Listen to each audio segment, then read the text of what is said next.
மதுரையோட வளர்ச்சி என்றாலே திமுக தான். நம்ம ஆட்சி காலங்களில் செய்யப்பட்டிருக்கக்கூடிய முத்தாய்ப்பான சிலவற்றை சொல்லணும்னா 1971 மதுரை மாநகராட்சியாக ஆனது. மாவட்ட நீதிமன்றம், மதுரை முத்து மேம்பாலம், ஆண்டாள்புரம் மேம்பாலத்துக்கு பசும்பொன் திருமணகர் பெயர், தியாகி எம்என்ஆர் சுப்பராமன் மேம்பாலம், மானம் காத்த மருதுபாண்டியருக்கு சில, இப்படி சொல்லிக்கொண்டே போகலாம். இப்போ நம்ம திராவிட மாடல் அரசுல 2 முக்கியமான அமைச்சர்கள் மதுரைக்கு கிடைச்ச காரணத்தால தான் கடந்த 5 ஆண்டுகள்ல செஞ்ச சாதனைகளை ஹைலைட்டான சிலவற்றை இப்ப சொல்றேன். தென் தமிழ்நாட்டின் அறிவு ஆலயமாக மாறி நம்ம வீட்டு பிள்ளைகள் படிச்சு முன்னேற துணையாக இருக்கக்கூடிய கலைஞர் நூற்றாண்டு நூலகம். பெருமையோடு சொல்றேன், கடந்த ஆண்டு மட்டும் கலைஞர் நூற்றாண்டு நூலகத்தில் படிச்சு 24 பேர் டிஎன்பிஎஸ்சி தேர்ச்சி பெற்றிருக்கிறாங்க. இந்த நூலகத்துடைய பயன் என்னன்னு போட்டித் தேர்வில் பாஸ் பண்ணி இருக்கக்கூடிய அவினாஷ் என்ற மாணவன், அவன் சொன்னதை நான் சொல்லுகிறேன். இது மாதிரியான திறன் மேம்பாட்டு படிப்புகளை படிக்கணும்னா 1 லட்சம் ரூபாய் வரை செலவாகும். ஆனா கலைஞர் நூலகத்துல எந்த செலவும் இல்லாமல் தேர்வு எழுதி பாஸ் ஆகிட்டேன் அப்படின்னு அவினாஷ் சொல்லி இருக்கிறார். அதே போல பழங்கானத்தை சார்ந்த மாற்றுத்திறனாளி சகோதரர் ஸ்ரீகாந்த் அவர்கள் இங்க இருக்கக்கூடிய வசதிகளை பயன்படுத்தி படிச்சு வங்கியினுடைய உதவி மேலாளராக தேர்வில் தேர்ச்சி பெற்ற உடனே என்ன பேட்டி கொடுத்தார் தெரியுமா? என்னுடைய கனவுக்கு கை கொடுத்தது கலைஞர் நூற்றாண்டு நூலகம்னு நிகழ்ச்சியா பேசியிருக்கிறார். இந்த மாதிரி நம்ம இளைஞர்கள் சாதனை படைக்கணும்னு தான் ஒவ்வொரு திட்டங்களையும் சாதனை திட்டங்களாக நிறைவேற்றி கொண்டிருக்கிறோம்.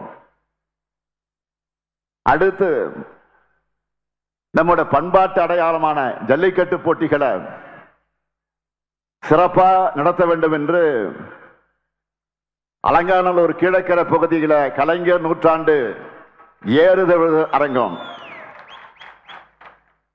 அது மட்டுமல்ல, மேலமடையில மிக நீளமான வீரமங்கை வேலுநாச்சியார் மேம்பாலம், சமீபத்தில் என்னால திறக்கப்பட்ட கோரிப்பாளை நேதாஜி சுபாஷ் சந்திரபோஸ் மேம்பாலம்,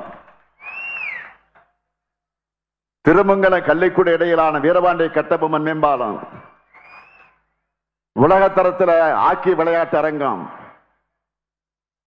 தினமும் 10,000 பேர் மக்கள் வந்து மகிழக்கூடிய புனரமைக்கப்பட்ட வண்டியூர் பூங்கா. மதுரை மக்கள் இதை இப்போ என்ன சொல்றீங்க? அந்த பார்க்க பார்த்துட்டு என்ன சொல்றீங்கன்னா, குட்டி மெரினா மாதிரி மதுரைக்கு கிடைச்சிருக்குன்னு பேசுறீங்க. வைகை வடகர சாலை மேம்பாடு, சிட்கோ தொழிற்பூங்கா, காவேரி குடிநீர் திட்டம், இதுவரை இல்லாத அளவுக்கு மதுரை மாவட்டத்தில் மட்டும் 1,22,680 பேருக்கு இ பட்டாக்கள். செல்லூர் கண்மாயிலிருந்து வைகை ஆறு வர சிமெண்ட் கால்வாய் அமைக்கக்கூடிய பணி, ஏராளமான பணிகளை செஞ்சு முடிச்சிருக்கிறோம்.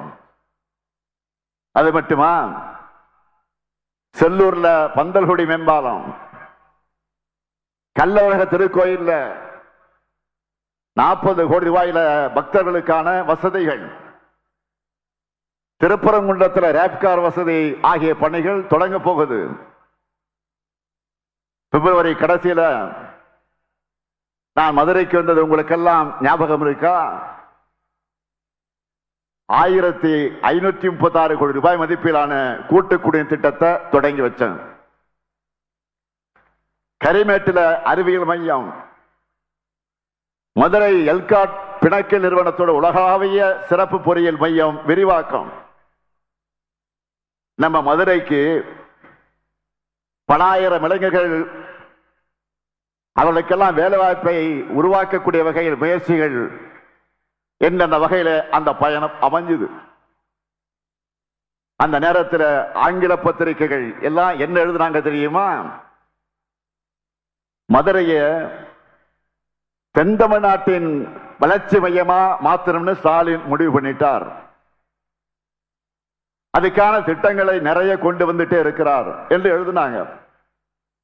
நியூ இந்தியன் எக்ஸ்பிரஸ் பத்திரிகை இந்த செய்தி வந்திருக்கு. இப்படி மதுரைக்கான வளர்ச்சியை முன்னெடுக்கும் மாடல் தான் திராவிட மாடல். மகளிரை முன்னேற்றும் மாடல், இளைஞர்களுடைய வாழ்விலை ஒளியேற்றும் மாடல், முதியோர்களுக்கு அன்பு கரம் நீட்டு மாடல், எல்லாத்துக்கும் மேல அனைத்து மக்களும் மத நல்லிணக்கத்தோடு வாழ்வதற்கான மகத்தான மாடல். ஆனா என்டிஏ முன்வைக்கிறது வளர்ச்சியை கெடுக்கிற ஆரிய மாடல், மத நல்லிணக்கத்தை கெடுக்கிற ஆரிய மாடல், மக்களை பிளவுபடுத்துகிற ஆரிய மாடல். இன்னும் சொன்னா மதுரையை மணிப்பூரா மாத்த துடிக்கிற வன்முறை மாடல். அண்ணன் தம்பியா, அக்கா தங்கையா, உறவு முறையோடு பாசமா பழகிற மதுரை மக்கள் செம புத்திசாலிகள். அதனால்தான் கலவரத்தை தூண்ட நடத்த சதிய சிறப்பாக முறியடிச்சீங்க. அதற்காக உங்க பாதப்படர்களை தான் தொட்டு நான் நன்றி கூறுகிறேன். மதுரைக்காரங்க எப்படிப்பட்டவங்க? கறிதோசை பரோட்டான்னு நல்லா சாப்பிட்டோமா? வெயிலுக்கு இதமா ஒரு ஜிகதண்டாவை குடிச்சோமா? தெப்பக்குளம் பக்கமா காலராக நடந்தோமா? கோயில் திருவிழாக்களை கொண்டாடினோமா? என அமைதியாக விரும்புறவங்க நீங்க. இதுதான் தமிழ்நாட்டினுடைய டிஎன்ஏ. ஆனா இதை சிதைக்கணும்னு என்டிஏ துடிக்கிறாங்க. அவங்க அடிமைகளா அதிமுகவை கெடுத்து குட்டிச்சவராக்கி இருக்கிறார் பழனிசாமி. அமைதியையும் வளர்ச்சியையும் சகோதர பாசத்தையும் முன்னிறுத்தக்கூடிய தமிழ்நாட்டோட டிஎன்ஏவுக்கு மாறா சொந்த மண்ணுக்கு சொந்த மக்களுக்கும் துரோகம் இழைக்கக்கூடிய கட்சியா என்டிஏ இருக்கு. இவங்க தான் டபுள் இன்ஜின் டப்பா இன்ஜின் தமிழ்நாட்டுக்குள்ள வர நினைக்கிறாங்க. இவங்க லட்சணம் என்ன? மதுரைக்கு ஒன்னே ஒண்ணு கண்ணே கண்ணுன்னு எய்ம்ஸ் மருத்துவமனைய எப்போ 2015 பட்ஜெட் அறிவிச்சாங்க. நல்லா கவனிச்சீங்க. 2015 பட்ஜெட் அறிவிச்சாங்க. 2019 நாடாளுமன்ற தேர்தலின் போது அடிக்கல் நாட்டினாங்க. அதுக்கு பிறகு 2021 சட்டமன்ற தேர்தல் முடிஞ்சிருச்சு. 2024 நாடாளுமன்ற தேர்தல் முடிஞ்சிருச்சு. இப்போ 2026 சட்டமன்ற தேர்தல் வந்துருச்சு. ஆனா எய்ம்ஸ் மட்டும் வரவே இல்லை. மதுரை எய்ம்ஸ் பேப்பர் இருக்க தவிர நிஜத்தில் இல்ல. இமாச்சல பிரதேஷ் பிலாஸ்பூர்ல 2017 அடிக்கல் நாட்டி